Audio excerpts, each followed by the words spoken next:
Hello दोस्तों, कैसे हैं आप लोग। आज के इस वीडियो में हम चर्चा करेंगे मंगल दोष की और सेपरेशन की। सेपरेशन दो तरह से हो सकता है, एक तो डाइवोर्स और दूसरा किसी पार्टनर की मृत्यु हो जाए। तो आज हम ये दोनों पहलुओं को देखेंगे कुंडली के हिसाब से कि क्या ग्रह योग होते हैं जिनकी वजह से ये संभव होता है और मंगल दोष कितना महत्वपूर्ण है और उसको कितना मानना चाहिए। नमस्कार दोस्तों, मैं डॉक्टर आलोक द्विवेदी स्वागत करता हूं अपने इस नए YouTube वीडियो में। और आज हम चर्चा करेंगे मंगल दोष और विवाह के बाद सेपरेशन, डिवोर्स या डेथ इसके थ्रू। तो मंगल दोष सबसे पहले आखिर कितना हमें मानना चाहिए, हम कितना इसको कंसीडर करें जब हम कुंडली मिला रहे हैं शादी के लिए। ये बहुत महत्वपूर्ण प्रश्न है। उसका कारण ये है कि बहुत सी शादियां, लड़का हो या लड़की, सिर्फ इसलिए डिले होती हैं कि माँ बाप ये सोचते हैं कि मेरे बच्चे की कुंडली मांगलिक है, मुझे मांगलिक पार्टनर ही चाहिए इसके लिए, और इस चक्कर में डिले होता जाता है। अब देखिए, यहाँ पर मैं जो भी कहूँगा वो मेरे व्यक्तिगत विचार हैं, अपने अनुभव और मेरे अपने तर्क हैं उसके पीछे। यहाँ मैं किसी को चैलेंज करने के लिए नहीं ये सब बातें कर रहा हूँ, लेकिन मेरा मानना ये है कि मंगल दोष को कुछ ज़्यादा ही हाइप किया गया है, ज़्यादा महत्व दिया गया है। अगर आप ज्योतिष के क्लासिक ग्रंथ देखें, बृहत्पराशर, होरा शास्त्र हो, चाहे सरावली हो, चाहे फलदीपिका हो, स्पेसिफिकली मंगल दोष नाम से कोई चीज़ नहीं मिलती आपको वहाँ पर। ज़्यादातर पंडित 1, 2, 7, 8, 4 और 12वां इन भाव में अगर मंगल होता है तो उसको कुंडली को मांगलिक कहा जाता है, क्योंकि इन घरों में बैठ के मंगल सीधा सप्तम या अष्टम को प्रभावित करता है। अब सवाल ये है कि क्या अकेला मंगल इतना पावरफुल होता है या इतना ज़्यादा महत्वपूर्ण होता है कि बाकी अगर दूसरे ग्रह योग अच्छे भी हैं तो भी मांगलिक होने की वजह से हम कुंडली को डिस्कार्ड कर दें या उस कुंडली को ये मान लें कि इसमें तो कुछ ना कुछ बहुत गड़बड़ होने वाली है। ऐसा नहीं है दोस्तों। ज्योतिष में कोई भी एक सिंगल फैक्टर डिसाइडर नहीं होता किसी भी चीज़ का। कोई भी इवेंट होता है या कोई भी भाव होता है और उससे संबंधित जो भी सिग्निफिकेशंस होते हैं उसके लिए मल्टीपल फैक्टर्स रिस्पॉन्सिबल होते हैं। उसका कारक, उसका भाव का स्वामी, भाव की स्वयं की स्थिति, उसके स्वामी की स्थिति, कारक की स्थिति, फिर दूसरे शुभ अशुभ ग्रहों का क्या प्रभाव हो रहा है, ये सारी चीज़ें हमें देखनी होती हैं। अब मैं आपको कुछ ऐसी कुंडलियाँ दिखाऊंगा जो पति पत्नी में एक मांगलिक है, एक नॉन मांगलिक है, लेकिन बहुत अच्छी शादी चल रही है। देखिए, अगर आपको मेरा पिछला वीडियो शायद मैच मेकिंग पे मैंने जो बनाया था उसमें अगर आपको याद हो तो मैंने कहा था कि गुण मिलान के साथ साथ ट्रेडिशनल मिलान तो करना ही है, उसके साथ साथ हमें भाव मिलान भी करना चाहिए। एक इंडिविजुअल लेवल पे कुंडली का असेसमेंट करना चाहिए, और दूसरा जब क्रॉस चेक करेंगे हम तो एक दूसरे की कुंडली में उन भावों की स्थिति क्या है ये भी देखना होगा। किसी भी एक पार्टनर की मृत्यु किसी दूसरे पार्टनर की मंगल की वजह से कैसे हो सकती है ये मुझे नहीं समझ में आ रहा है, क्योंकि अगर आयु का निर्धारण करना है तो व्यक्ति की स्वयं की कुंडली देखनी पड़ेगी आपको। उसके लिए दूसरे व्यक्ति की कुंडली में मंगल किस स्थान पर बैठ के क्या कर रहा है, इससे मुझे नहीं समझ में आता कि ये एक सही तरीका हो सकता है। अगर व्यक्ति की आयु सही है, इसलिए जब हम आधुनिक तरीके से कुंडली का मिलान करते हैं तो हम सबसे पहले इंडिविजुअल लेवल पर चेक करते हैं कि आखिर इनकी स्वयं की आयु ठीक है कि नहीं है। अगर दोनों की आयु निर्धारण सही हो रहा है तो उसके बाद फिर क्रॉस चेक करते हैं जो भाव विवाह या वैवाहिक जीवन के लिए महत्वपूर्ण है। जैसे द्वितीय भाव, लगन, लगन तो हर किसी क्षेत्र में देखना ही है अपने को। द्वितीय भाव जो कुटुंब का भाव कहलाता है, सप्तम भाव, अष्टम भाव। अब मैं आपको 2 कुंडलियां दिखाने जा रहा हूं जिसमें मेल जो है नॉन मांगलिक है और फीमेल मांगलिक है। अच्छा, मंगल में भी फिर अलग अलग निर्धारण हैं उसकी स्ट्रेंथ का कि कितना खराब हो सकता है। सप्तम भाव, अष्टम भाव बहुत ही खराब माने जाते हैं। इसमें पर्टिकुलरली फीमेल में अष्टम भाव का मंगल बहुत ही ज़्यादा खराब माना जाता है और ये माना जाता है कि मंगल वहाँ पे हो ही ना तो ज़्यादा अच्छा है। अब सवाल ये है, जैसे मेष लग्न की कुंडली है, मेष लग्न की कुंडली में अष्टम भाव का स्वामी मंगल हो जाएगा और मंगल अगर अपने भाव में बैठा हुआ है या उसको प्रभावित कर रहा है तो ये तो अच्छी बात है ना, क्योंकि कोई भी भाव का स्वामी उस भाव में बैठता है या उस पर दृष्टि डालता है तो ये बेसिक सिद्धांत है ज्योतिष का कि वो भाव प्रॉस्पर करता है, वो नुकसान कैसे करेगा। हाँ, मंगल ये सही है कि चूंकि एक उग्र ग्रह है, ये अग्नि से संबंधित ग्रह है, फायरी प्लैनेट है, तो नेचुरली ये अगर इसमें कोई इसका इन्फ्लुएंस ज़्यादा है कुंडली में तो व्यक्ति जो है, क्योंकि सप्तम भाव में अगर मंगल बैठा है तो वो लग्न को प्रभावित करेगा, तो व्यक्ति के स्वभाव में तेजी होगी स्वयं के, और हो सकता है पार्टनर भी तेज स्वभाव का मिले।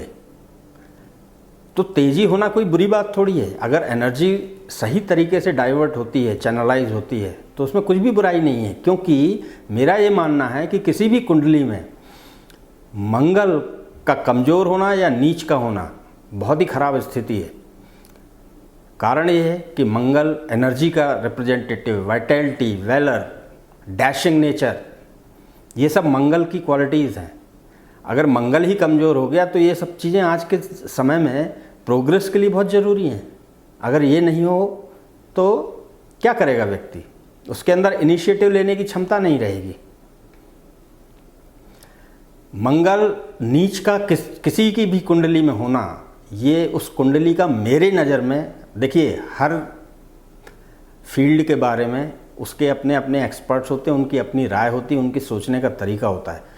मेरा सोचना ये है कि मंगल अगर किसी कुंडली में कमज़ोर और नीच का हो गया या बहुत पीड़ित हो गया तो ये उस कुंडली के लिए कोई अच्छी बात नहीं है।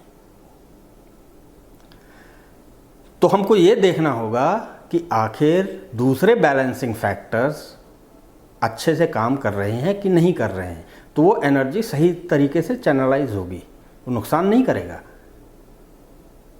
हाँ, ये सही है कि अष्टम भाव शुभ ग्रहों से हो, प्रभाव में हो उनके, या शुभ ग्रह वहाँ पर बैठा हो या फिर भाव का स्वामी वहाँ पर बैठा हो, ये बेस्ट चीज़ें हैं। उसमें अष्टम भाव चूँकि आयु स्थान होता है और किसी भी स्त्री के लिए वो सौभाग्य का स्थान भी कहलाता है, अखंड सौभाग्य, या पति की आयु स्थान, पति का आयु स्थान भी कहलाता है वो। तो वहाँ पर शुभ ग्रह की दृष्टि होना चाहिए या भाव का स्वामी वहीं बैठा हो जो कि उसको मजबूती प्रदान करे, तो वो बहुत अच्छा होगा। बजाय इसके कि हम देखें कि मेष लग्न में अष्टम स्थान में मंगल बैठ गया है और हम उससे डर जाएं, तो ये मेरे विचार से ये ठीक नहीं है। ऐसा मतलब ज्योतिष के बेसिक सिद्धांत को ही नकारता है। तो मैं आपको ये जो पहली कुंडली दिखा रहा हूँ, इस कुंडली में लड़का नॉन मांगलिक है और लड़की के सप्तम भाव में मंगल बैठा हुआ है। अब उस हिसाब से सप्तम भाव का मंगल तो बहुत तेज माना जाता है, तो यहाँ तो कुछ ना कुछ गड़बड़ हो ही जानी चाहिए थी ना, लेकिन 30 साल से कोई गड़बड़ नहीं हुई, वो बहुत अच्छे से रह रहे हैं वो लोग। क्योंकि जब आप भाव मिलान करेंगे, दोनों का क्रॉस चेक करेंगे, तो बैलेंसिंग फैक्टर देखेंगे आपको। जैसे कि लड़की की कुंडली में सप्तम मंगल है, तो लड़के की कुंडली में सप्तम भाव में सूर्य बैठा हुआ है। एक बात ध्यान रखिएगा, ज्योतिष में ऐसा कहा जाता है कि मंगल एक्चुअली इतना तेज ग्रह है कि इसको काबू में करने की क्षमता सिर्फ और सिर्फ सूर्य में होती है। तो मंगल अगर सूर्य के साथ है या सूर्य की राशि में बैठा हुआ है तो ऐसा मंगल कंट्रोल में रहता है। उसके जो अशुभ प्रभाव हैं ऐसा कहा जाता है कि वो भी कंट्रोल में रहते हैं। तो यहाँ बैलेंसिंग फैक्टर देखने को मिल रहा है आपको। सप्तम मंगल है तो वहाँ सप्तम सूर्य बैठा हुआ है। तो इस तरीके से आप सारे भाव जो कि वैवाहिक जीवन को प्रभावित कर रहे हैं उनको देखेंगे और उनके क्रॉस चेक में आप बैलेंस चेक करेंगे तो आप पाएंगे कि अगर बैलेंसिंग फैक्टर्स मौजूद हैं तो ये मंगल या कोई भी अशुभ ग्रह मौजूद हो इससे बहुत ज़्यादा फर्क पड़ता नहीं है। ऐसे ही अब आप दूसरी कुंडली देखिए, इसमें अष्टम भाव में मंगल है फीमेल के। ये भी मेरे ख्याल में 20 साल से ज़्यादा हो गए इनकी शादी को, बड़े अच्छे से जीवन चल रहा है। इनके भी आप शादी लगन द्वितीय भाव सप्तम और अष्टम भाव का मिलान आपस में क्रॉस चेक करेंगे तो आप पाएंगे कि बैलेंसिंग फैक्टर्स मौजूद हैं और ये बैलेंसिंग फैक्टर वैवाहिक जीवन को एक स्टेबिलिटी दे रहे हैं, स्थायित्व दे रहे हैं। अब मैं आपको तीसरी कुंडली दिखा रहा हूं जो कि एक फीमेल की है। शी लॉस्ट हर पार्टनर, उनके पति नहीं रहे और ये कुंडली नॉन मांगलिक है। इनके तो कोई मंगल नहीं, उसके बावजूद भी नहीं रहे। फिर ऐसा क्यों हुआ? इसका मतलब ये हुआ कि मंगल जब हम सप्तम भाव अष्टम भाव या शादी का मिलान करते हैं तो ये जो भी फैक्टर्स हम देखते हैं उसमें मंगल सिर्फ और सिर्फ एक फैक्टर है, इससे ज़्यादा कुछ नहीं। हमें ज़्यादा केयरफुल रहना है। ज़्यादा केयरफुल रहने का मतलब ये है कि अगर हम मंगल सप्तम में देखें और अष्टम में देखें तो हम थोड़ा सा ज़्यादा गहराई से हमें देखना चाहिए कि भाई क्रॉस बैलेंस हो रहा है कि नहीं हो रहा है। बाकी उससे घबरा जाएं ऐसा बिल्कुल भी नहीं, ज़रूरत नहीं। चौथी कुंडली देखिए आप, ये एक पुरुष की कुंडली है जिनके पार्टनर की मृत्यु हो गई और इस कुंडली में आप पाएंगे कि ये भी नॉन मांगलिक कुंडली है। अब इनकी क्यों मृत्यु हो गई पार्टनर की, या ये क्यों अकेले रह गए? तो अब हम कुछ फैक्टर्स देखेंगे आगे जो कि मैंने आपको बताया कि डिवोर्स या सेपरेशन थ्रू डिवोर्स या डेथ क्या क्या होते हैं। मैं वीडियो को ज़्यादा लंबा नहीं खींचना चाहूँगा, मोटे मोटे तौर पर बताऊँगा। देखिए, हमें जब भी विवाह के बारे में किसी की स्थिति को देखना है, उसकी वैवाहिक स्थिति क्या रहने वाली ये देखना है, तो हमें सप्तम और अष्टम पर ध्यान देना ही है। मेल की कुंडली अगर हम देख रहे हैं तो सप्तम भाव और द्वितीय भाव ये पार्टनर के लिए हानिकारक हो सकते हैं अगर कंप्लीट नेगेटिव इन्फ्लुएंस में हो, तो हमें इन पर फोकस करना है। फीमेल की कुंडली है तो सप्तम और अष्टम भाव पर फोकस करना है, क्योंकि अष्टम पति को रिप्रेजेंट करता है, उसकी आयु को रिप्रेजेंट करता है, मैरिज लाइफ की जो लेंथ है उसको रिप्रेजेंट करता है। दोनों में क्या क्रॉस बैलेंस हो रहा है इसको चेक करना है। अब डिवोर्स के मोटे मोटे तौर पे क्या कारण होते हैं? देखिए, house of divorce 6th house कहलाता है। तो 6-12 मतलब छठे और 12वें भाव की जो एक्सेस है या छठे 12वें भाव की जो धुरी है, इसमें राहु केतु नहीं हो तो ज़्यादा अच्छा है। ज़्यादातर मामले जो डिवोर्स के होते हैं उसमें कुछ चीज़ें बड़ी कॉमन पाई जाती हैं, वो मैं आपको बता रहा हूँ कि छठा 12वां भाव राहु केतु एक्सेस से पीड़ित होता है, या सूर्य शनि होंगे, या 2 या इससे ज़्यादा मैलेफिक इन्फ्लुएंस होगा उनके ऊपर।